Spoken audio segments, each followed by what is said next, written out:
Hello everyone, welcome back to my channel allrounder study view. आज हम लोग इसमें वन वर्ड सब्स्टिट्यूशंस देखने वाले हैं। ये हमारा वन वर्ड सब्स्टिट्यूशंस का 4th वीडियो है। ये हमारे आने वाले सारे एसएससी एग्ज़ाम के लिए बहुत ही ज़्यादा इम्पोर्टेंट है। और सबसे बड़ी बात यह है कि ये जो हमारा वन वर्ड सब्स्टिट्यूशंस है ये हमारा लूसेंट इंग्लिश ग्रामर का बुक से है। और लूसेंट का अगर इंग्लिश का ग्रामर का पूरा बुक अगर देख लिया जाए तो इससे कोई भी क्वेश्चन बाहर नहीं जाता है।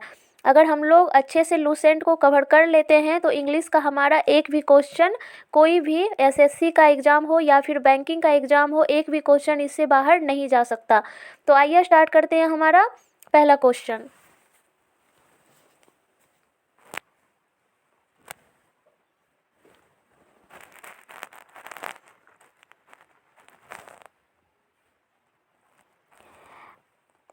पहला क्वेश्चन है हमारा, बिगिन अनेबल टू पे ऑन्स डेप्ट। बिगिन अनेबल टू पे ऑन्स डेप्ट इसका मतलब होता है इंसॉल्वेंट। इंसॉल्वेंट का मतलब होता है दिवालिया। देखिए, बिगिन अनेबल टू पे ऑन्स डेप्ट का मतलब होता है कि वैसा विभाग जो भुगतान करने में हमेशा असमर्थ हो जाता है, तो उसका क्या होता है, दिवालिया निकल जाता है, तो उसे हम लोग इंसॉल्वेंट कहते हैं। इंसॉल्वेंट का मतलब दिवालिया होता है।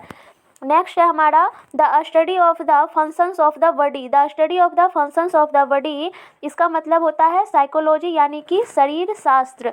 जो हमारे शरीर के कार्य का अध्ययन करता है उसे हम लोग साइकोलॉजिस्ट कहते हैं, शरीर शास्त्र। ओके, नेक्स्ट है हमारा the science of foretelling events by star. The science of foretelling events by star इसे कहते हैं हम लोग एस्ट्रोलॉजी, यानी कि ज्योतिष विज्ञान। इसका मतलब होता है विज्ञान में तारे की जो भविष्यवाणी की जाती है, यानी कि the science of foretelling events by star, यानी कि विज्ञान में तारे के अध्ययन को, यानी कि तारे का जो भविष्यवाणी होता है उसे हम लोग एस्ट्रोलॉजी कहते हैं, ज्योतिष विज्ञान। ओके, नेक्स्ट है हमारा, government by official in a state. Government by official in a state जिसे हम लोग कहते हैं ब्यूरोक्रेसी, यानी कि नौकरशाही। ब्यूरोक्रेसी मीन्स नौकरशाही। Government by official in a state यानी कि एक राज्य में अधिकारियों द्वारा सरकार, एक राज्य में अधिकारियों के द्वारा जो सरकार बनाई जाती है उसे हम लोग ब्यूरोक्रेसी कहते हैं, नौकरशाही। Okay, next question. नेक्स्ट है हमारा an office without any work but high pay. An office without any work but high pay यानी कि सिनेक्योर, यानी कि सेवा शून्य वेतन। सेवा जो है वो शून्य के बराबर और वेतन जो उसका बहुत ज़्यादा हो उसे हम लोग सिनेक्योर बोलते हैं, सेवा शून्य वेतन। An official without any work but high पे, सेवा शून्य के बराबर और उसका वेतन बहुत ज़्यादा, तो उसे हम लोग सिनेक्योर बोलते हैं, सेवा शून्य वेतनिक। नेक्स्ट है हमारा, a medicine to conduct the effect of a poison. A medicine to conduct the effect of a poison, तो इसका आंसर हो जाएगा एंटीडोट, यानी कि विषहर। A medicine to conduct the effects of a poison का मतलब होता है ऐसा दवाई जो जहर के प्रभाव को कम कर दे। ऐसा दवाई जो जहर के प्रभाव को कम कर दे उसे हम लोग एंटीडोट बोलते हैं, यानी कि विषहर। ओके, नेक्स्ट है हमारा, an admire of art. An admire of art मतलब जो कला से प्रेम करता हो। जो कला से प्रेम करता है उसे हम लोग डिलिटरेंट बोलते हैं, कला प्रेमी। डिलिटरेंट मीन्स कला प्रेमी। नेक्स्ट है हमारा, a man having the qualities of women.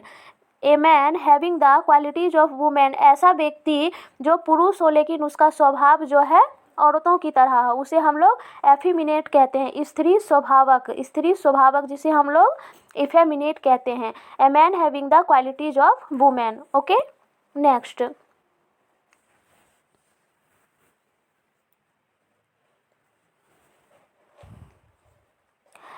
है हमारा, that which can not be moved. That which can not be moved यानी कि जो पीछे नहीं देखता है, इमोबल यानी कि निश्चल हो, अपने काम पर वो निश्चल हो, उसे हम लोग इमोबिल कहते हैं। ओके, नेक्स्ट है the study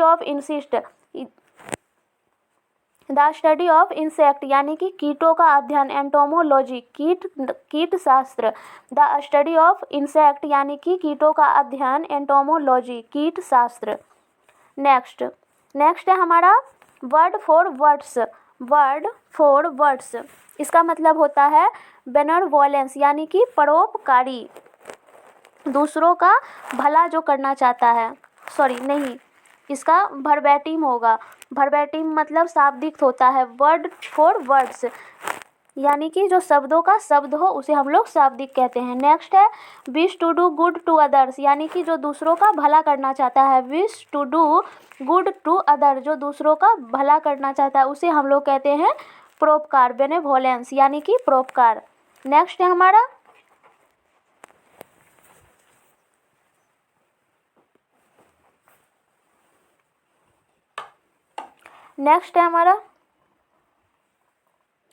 whose meaning is difficult to understand, whose meaning is difficult to understand abstract यानी कि दुर्बोध, ऐसा शब्द ऐसा अर्थ जिसका समझना मुश्किल हो उसे हम लोग एब्स्ट्रैक्ट बोलते हैं, दुर्बोध या फिर good. whose meaning is difficult to understand। Next है हमारा बाय आउट फॉर वाटर और steam, bye out for water और स्टीम जिसे हम लोग आउटलेट कहते हैं, निर्गम द्वार। निर्गम द्वार का मतलब बाय आउट फॉर वाटर और स्टीम का मतलब होता है पानी या भाप निकालने के लिए बाहर का रास्ता, उसे हम लोग आउटलेट बोलते हैं, निर्गम द्वार। नेक्स्ट है हमारा want of sleep, want of sleep का मतलब होता है इनसोम्निया, इनसोम्निया मतलब होता है अनिद्रा, और वांट ऑफ स्लीप का मतलब होता है जिसे नींद की चाहत हो उसे हम लोग इनसोम्निया कहते हैं, अनिद्रा। ओके, नेक्स्ट है हमारा usual behaviour of a social group, usual behaviour of a social group इसका मतलब होता है कि एक सामाजिक समूह का सामान्य व्यवहार जिसे हम लोग कस्टम बोलते हैं, प्रथा या रिवाज। Usual behaviour of a social group मतलब कि एक सामाजिक समूह का सामान्य व्यवहार जिसे हम लोग कस्टम बोलते हैं, कस्टम का मतलब होता है प्रथा या फिर रिवाज।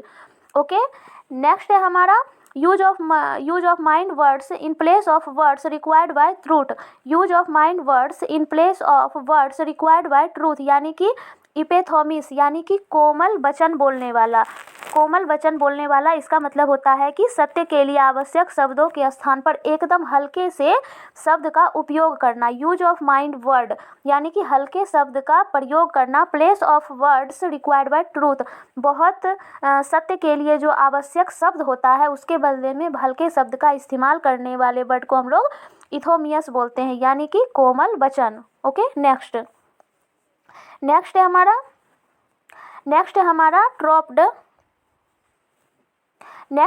ट्रॉप्ड trained for being dropped by parachute यानी कि छतरी सेना। Dropped trained for being drops by parachute इसका मतलब होता है कि पैराशूट से गिराए जाने के लिए प्रशिक्षित सेना, इसे हम लोग बोलते हैं पैरा ट्रूप्स यानी कि छतरी सेना। Trophs trend for beginnings drop by percent यानी कि पैराशूट से गिराए जाने के लिए प्रशिक्षित सैनिक जो होते हैं उसे हम लोग पैरा ट्रूप्स बोलते हैं, छतरी सेना। ओके, नेक्स्ट क्वेश्चन है टच और स्ट्रोक लवली, टच और स्ट्रोक लवली जिसे हम लोग फॉरडेल बोलते हैं या फिर केयरलेस यानी कि लाड़ प्यार करना। टच और स्ट्रोक लवली का मतलब होता है प्यार से छूना या फिर सहलाना जिसे हम लोग फॉरडेल कहते हैं या फिर दुलार करना। Okay, next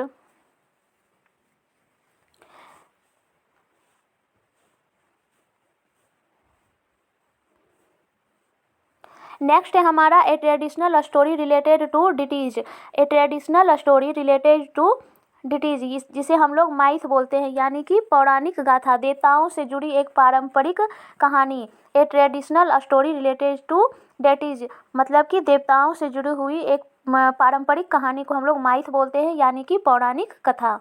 okay, next question है हमारा that which is pig like मतलब कि जो सुगर के जैसा है उसे हम लोग पॉरिसीन बोलते हैं, सुगर के जैसा। That which is pig like sugar के जैसा यानी कि पॉरिसीन, सुगर जैसा।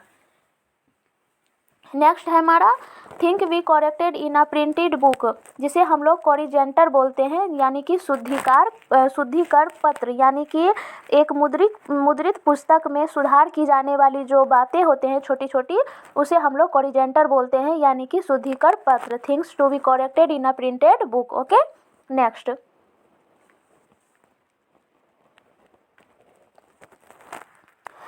है हमारा थिंग्स टेकन बाय रोबर यानी कि जो चोरी करके जाता है, जो पूरे पूरे सामान को जो लूटपाट करता है उसे हम लोग बोटरी बोलते हैं, लूट का माल।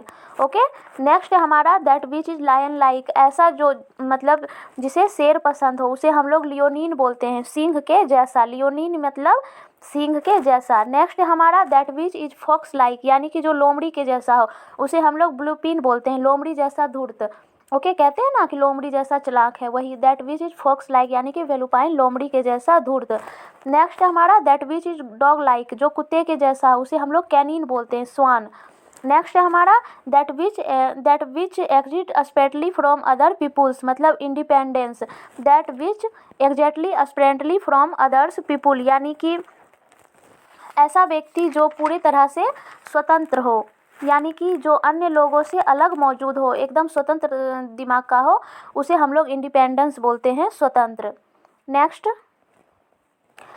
है हमारा that which can not be perceived by touch, that which can not be perceived by touch, जिसे हम लोग इंटेगिबल बोलते हैं, अस्पर्श, मतलब बोलते हैं ना कि सॉरी, जिसे स्पर्श से नहीं समझा जा सकता है, that which can not be perceived by touch, जिसे स्पर्श से नहीं समझा जा सकता उसे हम लोग अस्पर्श बोलते हैं, इंट्रेगिबल। नेक्स्ट है हमारा that which can not B calculate, मतलब जिसकी गणना नहीं की जा सकती है उसे हम लोग इनकैलकुलेटेबल बोलते हैं, अगणनीय, that which can not be calculated, जिसकी गणना नहीं की जा सकती है, अनकैलकुलेटेबल यानी कि अगणनीय। ओके, नेक्स्ट है हमारा that which can be rooted out, यानी कि that which can be rooted out का मतलब होता है ऐसा, मतलब कि जिसे जड़ से मिटाया जा सकता है, ठीक ना, जिसे हम लोग इरेडिकेबल बोलते हैं, यानी कि उन्मूलनीय, that which can be rooted out, जिसे जड़ से मिटाया जा सकता हो उसे हम लोग उन्मूलनीय बोलते हैं, इरेडिकेबल। ओके, और लास्ट क्वेश्चन है हमारा study of the development of plants and animals from earlier forms, study of the development of plants and animals from earlier forms, इसका मतलब होता है पौधे और जानवरों के विकास का एक अध्ययन होता है, जिसे हम लोग जेनोलॉजी बोलते हैं, यानी कि वंशानुक्रम। ओके, तो ये था हमारा वन वर्ड सब्स्टिट्यूशन से 30+ क्वेश्चन था, यानी कि 31 क्वेश्चन से। अगर आप लोगों को हमारा ये सेशन अच्छा लगा हो तो प्लीज़ हमारे चैनल को लाइक करें और शेयर करें और सब्सक्राइब करना बिल्कुल ना भूलें। ओके, मिलते हैं हम लोग नेक्स्ट वीडियो में, और उसमें हम लोग साइनो, एंटो और आइडम्स एंड फ्रेज देखेंगे। ओके, थैंक यू, जय हिंद, बेस्ट ऑफ लक।